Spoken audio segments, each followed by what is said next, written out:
আখিরাতে আল্লাহর কাছে জবাবদিহিতা করতে হবে, এর ভয় থাকতে হবে। কিরকম ভয়? হযরত সাহাবায়ে কেরাম রিদওয়ানুল্লাহি তাআলা আলাইহিম আজমাইন তিনাদের ভিতরে তাকওয়া কেমন ছিল, আল্লাহর কাছে যে জবাব দেওয়া লাগবে এর ভয় কেমন তাদের ভিতরে ছিল। শুনুন, হযরত আবু বকর, প্রথম খলিফা হযরত আবু বকর রাদিয়াল্লাহু তাআলা আনহু একদিন বলতেছে তার দায়িত্বশীল মানুষদেরকে তিনি বলতেছেন, যাও এই দেশের মধ্যে তোমরা ছড়িয়ে ছিটিয়ে পড়ো, দেখো কে কোথায় না কে আছে, কে অসুবিধায় আছে, কে জুলুমের মধ্যে আছে, যাও যাও কে অসহায়ের মধ্যে আছে, যাও খবর নেও, আমার কাছে আসো, খবর নিয়ে আমার কাছে আসো, আমি সহায় করব। এইভাবে সবাই ছড়িয়ে গেলেন, ছিটিয়ে গেলেন, দেশের বিভিন্ন জায়গায় ছড়িয়ে ছিটিয়ে খবর নিতেছে দেশের কোন জায়গায় কে কি অবস্থায় আছে খলিফাতুল মুসলিমিনের কাছে এসে বলবেন। এই সময়ের মধ্যে হযরত ওমর রাদিয়াল্লাহু তাআলা আনহু চলে গেলেন মদিনার নিম্ন এক জায়গায়।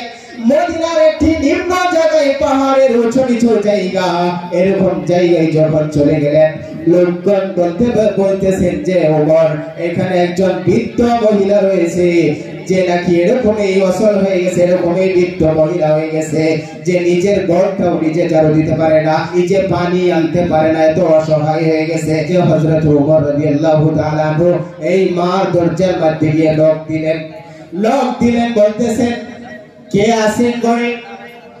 মা যখন দরজা খুলে বের হলেন, হযরত ওমর রাদিয়াল্লাহু তাআলা আনহু বলতেছেন, মা শুনলাম আপনি নাকি এরকম অসহায়, আমি খলিফার দরবার থেকে এসেছি আপনার সহায়ের জন্য, বলেন আপনার কি সহায়ের প্রয়োজন, আপনাকে কিভাবে আমি সহায় করতে পারি?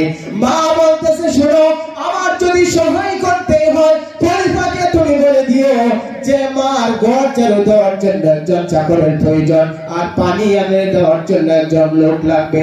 এই কথা শুনে হযরত ওমর রাদিয়াল্লাহু তাআলা আনহু দৌড়ে চলে গেলেন খলিফাতুল মুসলিমিনের কাছে। খলিফার কাছে গিয়ে বলতেছে, হে খলিফাতুল মুসলিমিন, আমি মদিনার এই নিম্ন স্থানে গিয়েছিলাম, ওইখানে একজন বৃদ্ধ মা অসহায়, পানি আনার জন্য একজন লোক প্রয়োজন, আর একজন ঘর ঝাড়ু দেওয়ার জন্য চাকরের প্রয়োজন। হে খলিফাতুল মুসলিমিন, এই দায়িত্বটা যদি আমাকে দিয়ে দেওয়া হয় আমি সেই দায়িত্বটা পালন করব, আমাকে দিয়ে দেন দায়িত্বটা। খলিফাতুল মুসলিমিন তাকে দায়িত্ব দিয়ে দিলেন হযরত ওমর রাদিয়াল্লাহু তাআলা আনহুকে।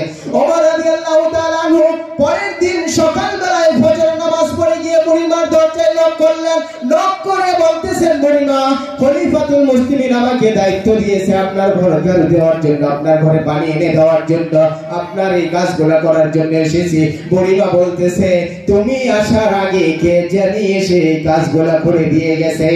সুবহানাল্লাহ বলেন, কে জানি এসে কাজগুলো করে দিয়ে গেছে।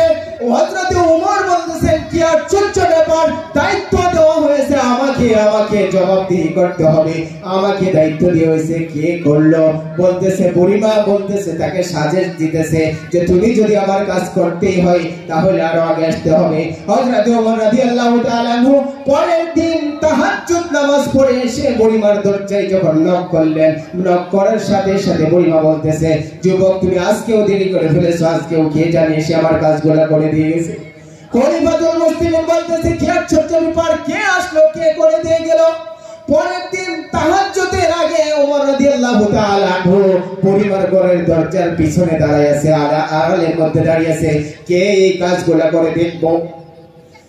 অনেক রাত্র, গভীর রাত্র যখন হয়ে গেছে, দেখতেছে একজন লোক সামনে দিয়ে আসতেছে। ওমর রাদিয়াল্লাহু তাআলা আনহু তাকে দেখে জিজ্ঞাসা করতেছে, কে তুমি?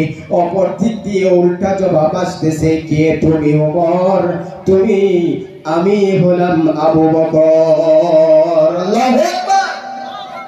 ওমর রাদিয়াল্লাহু তাআলা আনহু বলতেছেন, হে খলিফাতুল মুসলিমিন, আমি বুঝতে পারলাম না, দায়িত্ব দিয়েছেন আমাকে আর আপনি করার জন্য এসেছেন, আপনি করতেছেন কারণ কি?